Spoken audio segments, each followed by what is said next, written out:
కంటికి smart care మీ లుక్కి perfect pair mister opticals your style ఆ విజన్. కానీ నేను నాన్నగారితో వైఫ్ రోల్ చేసిన వాళ్ళని ఒక 14-15 మంది కాల్ చేసి ఉంటాను నైట్ మీరు వస్తున్నారు అనేసరికి. కొంచెం కోపిష్టి ఉన్నది ఉన్నట్లుగా మాట్లాడేస్తారు. ఆయనకి ఇంకేం ఉండదు లోపల, ముఖాన మాట్లాడేస్తారు, కొట్టినట్టు ఉంటుంది ఆయన మాట. ఆ విషయంలో కొంచెం కాంట్రవర్షియల్గా ఉంటారు. కానీ ఒక ఆడ మనిషిని చూశారు అంటే ఆయన ఇచ్చే గౌరవం ఇండస్ట్రీలో ఇంకే వ్యక్తి ఇవ్వరు రోషన్. అలాంటి గొప్ప మనిషి ఆయన అని ప్రతి ఒక్కరు ఇదే చెప్పారు. గుడ్ మేబీ అప్పుడు అనిపించింది ఆయన చేసిన క్యారెక్టర్స్ కి సంబంధమే లేదు. ఎవరు నమ్మరు అసలు. మా ఫాదర్ని చూస్తే అందరూ ఫుల్ బాటిల్ వేస్తాడు రా బాబు అనుకుంటారు కదా. అవును, ఆయన అసలు టీ కాఫీ కూడా తాగరు. అవునా? Is teetotaler. Tea coffee కూడా తాగరు. నేనన్నా కొంచెం బ్లాక్ కాఫీ ఏదైనా తాగుతాను కానీ టీ కాఫీ తాగరు. He doesn't smoke, he doesn't drink. అసలు ఏ అలవాటు లేదు ఆయనకి, జీరో. Life long. ఓకే, అసలు నమ్మరు ఎవరు. కానీ భర్త కన్నా భార్య ముందు పోతే భర్తలు చాలా డౌన్ అయిపోతారు, డిప్రెషన్లోకి వెళ్ళిపోతారు, ఎక్కువ సంవత్సరాలు బతకరు అంటారు. కానీ దానికి ఫుల్ ఎగ్జాంపుల్ నాన్నగారు. అంటే మీరు చెప్పే వాళ్ళు ఎవరంటే they are like love birds. Love birds మీరు ఒక కేజీలో పెట్టి పెంచుతారు. చాలా రోజుల తర్వాత ఒక లవ్ బర్డ్ చచ్చిపోయిన తర్వాత ఇంకో లవ్ బర్డ్ చచ్చిపోతుంది. లైఫ్లో 40-50 సంవత్సరాలు కాపురం చేసిన వాళ్ళు ఉంటారు, husband and wife life lead చేసిన వాళ్ళు. అలాంటి వాళ్ళు లాస్ట్కి వచ్చేసరికి ఫస్ట్ ఒక పార్ట్నర్ చనిపోతే నెక్స్ట్ 2-3 ఇయర్స్లో ఇంకో పార్ట్నర్ చనిపోతారు. ఇది ఎక్కువ టైము కలిసి జీవించినాడు. బట్ మా ఫాదరు మదర్ది ఎంత టైం అసలు అది ఒక 8-9 ఇయర్స్, 6-7 ఇయర్స్, 7-8 ఇయర్స్ అంతే. So they didn't spend a lot of time together. కానీ నాన్నగారు కూడా చాలా హెల్దీగా ఉన్నారు కదా లాస్ట్ దాకా. First innings, second innings, third innings అని చెప్పొచ్చు ఆయన యాక్టింగ్ కెరీర్ కూడా చెప్పాలంటే. చాలా పెద్ద కెరీర్. 1200-1300 సినిమాలు చేసి ఉంటారు. 55 ఇయర్స్ కెరీర్. 3 generations తో వర్క్ చేశారు. అవును. పెద్ద ఎన్టీఆర్, బాలకృష్ణ, జూనియర్ ఎన్టీఆర్, ఏఎన్ఆర్, నాగార్జున, ఇలా సినిమా అదే చెప్తున్నాను. బట్ ఏంటి ఒక్కసారిగా నాన్నగారు చనిపోయారని న్యూస్ వినగానే నేను ఇంటికి వచ్చాను. షాక్.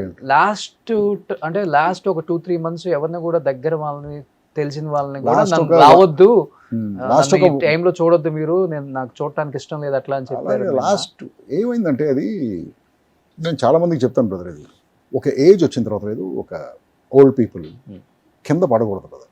బాత్రూంలో జారి పడటం కానీ, మెట్ల మీద నుంచి పడటం కానీ, ఏ విషయం గురించి అయినా ఓకే కింద మాత్రం పడకూడదు. ఎప్పుడైతే ఆ ఫస్ట్ పడతారో, ఫస్ట్ ఫాల్ జరుగుతుందో, సపోజ్ చిన్న ఫ్రాక్చర్ ఇది అయిందనుకోండి, అక్కడ నుంచి వాళ్ళ కాన్ఫిడెన్స్ పోతుంది ఎవరికైనా సరే.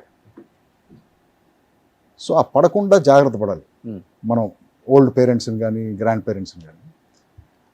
ఆయన చాలా జాగ్రత్తగా ఉంటారు. ఆయన యాక్చువల్గా ఆయన డిసిప్లిన్ అవన్నీ చాలా పర్ఫెక్ట్గా ఉంటాయి. కాకపోతే ఏంటంటే దురదృష్టవశాత్తు ఆ రోజు షూటింగ్లో ఆ ఆర్టీసీ బస్సు టాప్ మీద నుంచి కింద పడ్డాడు ఆయన. ఏ మూవీస్ అదేదో భీమినేని శ్రీనివాసరావు డైరెక్షన్ ఏదో సినిమా, ఏదో నరేష్, ఎవరు నరేష్ సినిమా అనుకుంటా, అల్లరి నరేష్ ఎవరితో సినిమా. బస్సు టాప్ ఎక్కిచ్చారు, ఆయన ఎక్కకూడదు, మరి ఎక్కాడు. ఆయన దిగేటప్పుడు ఏదైనా క్రేన్ వాడి దిగి ఉండాలి.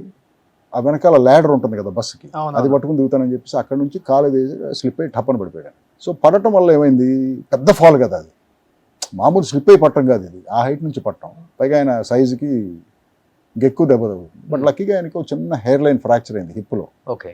ఎప్పుడైతే ఆ హెయిర్ లైన్ ఫ్రాక్చర్ అయిందో, కదులుతుంటే చిన్న పెయిన్ వస్తుందో, ఇక కాన్ఫిడెన్స్ పోయింది మెంటల్గా. ఓహో నేను కదలలేను అనేది వచ్చేసింది. సో 3 months హాస్పిటల్ బెడ్ మీద ఉన్నాడు ఆయన. ఇది వాళ్ళు చెప్పారు 3 months అపోలోలో 3 months అలాగే ఉండాలి, కదలకూడదు, లేకపోతే ఫ్రాక్చర్ హీల్ అవుతుంది. నేనంటాను స్టార్ట్ మూవింగ్, బేసిక్ మూవ్మెంట్ అన్న చేయి, తర్వాత అంతా రెస్ట్ తీసుకో అంటే, లేదు నేను డాక్టర్ కదలొద్దు అన్నాడు. ఎప్పుడైతే మనం లైఫ్లో కదలటం మానేస్తామో ఆటోమేటిక్గా మన మెటబాలిజం డౌన్ అయిపోతుంది కదా.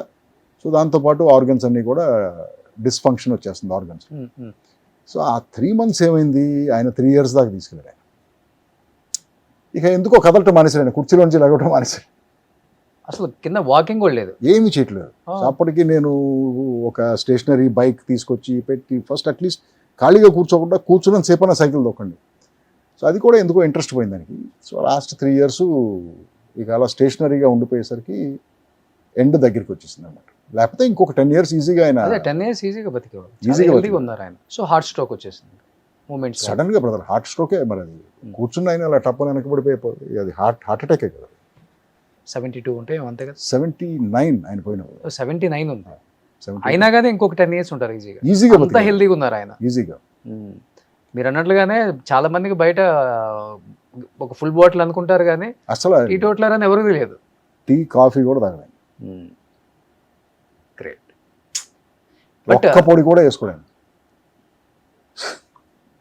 ఎవరు అమితంగా ఇష్టపడే వాళ్ళు, ఆయన బాగా ఇష్టపడే, లైక్ ఆయనతో వర్క్ చేసిన కో యాక్టర్స్ అంటే ఎక్కువ ఆ టైంలో ఎక్కువ ఎవరి గురించి మాట్లాడేవాళ్ళు? ఆయనకి యాక్టర్స్ కంటే ఆయన డైరెక్టర్స్తోనే అనుకుంటా ఫ్రెండ్షిప్ ఎక్కువ ఆయనకి. స్టార్టింగ్లో ఎవరున్నారో నాకు తెలీదు, బట్ నాకు తెలిసినప్పటి నుంచి ఈవీవి గారు బాగా క్లోజ్ ఆయనకి. రోజు కలిసే ఉండేవాళ్ళు, ప్రతిదానికి ఫారెన్ ట్రిప్స్ వెళ్ళినా కలిసి వెళ్ళేవాళ్ళు. ఈవీవి గారు బాగా క్లోజ్. ఈవీవి గారు పోవటంతో అక్కడ కొంత డిప్రెస్ అయ్యాడు ఆయన. సో ఆ తర్వాత నుంచి ఈవీవి గారితో ఉన్నంత క్లోజ్గా అవుతారు. తర్వాత కొంత ఆయన ఎక్కువగా క్లోజ్గా చూసింది బోయపాటి శ్రీనుతో. ఓకే. కొంత చిన్న ట్రావెల్, ఒక 5-6 years ట్రావెల్. బోయపాటి సీన్ అంటే బాగా ఇష్టం ఆయనకి. సో బోయపాటి సీనుతో ట్రావెల్ ఉంది. బాలయ్య బాబు సినిమాలు అన్నిట్లలో ఉన్నారు కదా, ఉండేవాడు. But for some reason Boyapati scene అంటే చాలా ఇష్టం సార్ ఆయనకి. ఓకే. నాకు అనిపించేది. దాని తర్వాత అంతే, it was the end. But real లైఫ్లో ఆయన్ని మీరు ఎంత ఫాలో అయ్యారో మాకు తెలియదు కానీ, బట్ రియల్ లైఫ్లో ఆయన దగ్గర నుంచి మీరు నేర్చుకున్నది బెస్ట్ క్వాలిటీస్ అంటే ఏమని చెప్తారు? డిసిప్లిన్. ఆయనకున్నంత డిసిప్లిన్ నాకు తెలిసి నాకు ఎవ్వరూ లేరు సార్. 8:30 కంటే 8:30కి పడుకుంటాడు. 5:30 కంటే 5:30కి లేవు సార్. షూటింగ్ 7 o'clock అంటే 6:30, 6:15కి స్పాట్లో ఉంటాడు. ఆయన లేట్గా వచ్చిన చరిత్ర లేదు అసలు. చాలా విషయాలు ఆయన ఎవడన్నా రెమ్యూనరేషన్ ఇవ్వలేదంటే పర్లేదులే నెక్స్ట్ సినిమాలు ఇవ్వని చెప్పి వదిలేసేవాడు. ఈ was not hard about money also. Okay sir నేను ఎంతే ఇవ్వగలను, పర్లేదమ్మా నీకు అది కూడా ఇవ్వలేకపోతే నేను వచ్చి చేసి పెడతాను, ఈ టైప్ ఆఫ్ యాటిట్యూడ్ అయింది. సో ఎవరిని నొప్పించటం కానీ బాధ పెట్టడం కానీ అసలు ఆయనకి ఇష్టం ఉండదు. బట్ ఆయన మైండ్లో ఎప్పుడు ఉండదా, వైఫ్ లేరు, పిల్లలకి నేనే ప్రపంచం, బాగా సంపాదించాలి, మంచి అసెట్స్ తీసి పెట్టాలి, 2 ఆడపిల్లలు ఉన్నారు, గ్రాండ్గా పెళ్లి చేయాలి? ఆ రోజుల్లో ఉన్న ఆర్టిస్టులకి ఎవరికీ అది లేదు బ్రదర్. డబ్బులు అనేది తర్వాత 90s, లేట్ 90s, 2000s తర్వాతే స్టార్ట్ అయింది. మనీ మనీ మనీ మనీ అనేది ఇండస్ట్రీలో. అంతకుముందు డబ్బులు పెద్ద మెడ్రాస్లో ఉన్నప్పుడు పెద్ద ఆలోచించేవాళ్ళకి మా జనం డబ్బులకి. జస్ట్ క్యాజువల్గా వచ్చేవాళ్ళు సినిమాలు. అప్పుడు ఏముండేది, ఒక ఆర్టిస్ట్ ఉన్నారంటే ఒక 20 కంపెనీలు కన్ఫర్మ్డ్గా వేషం ఉండేది.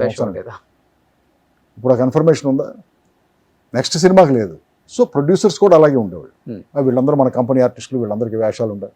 People used to take care of each other. There was a lovely bonding within the industry.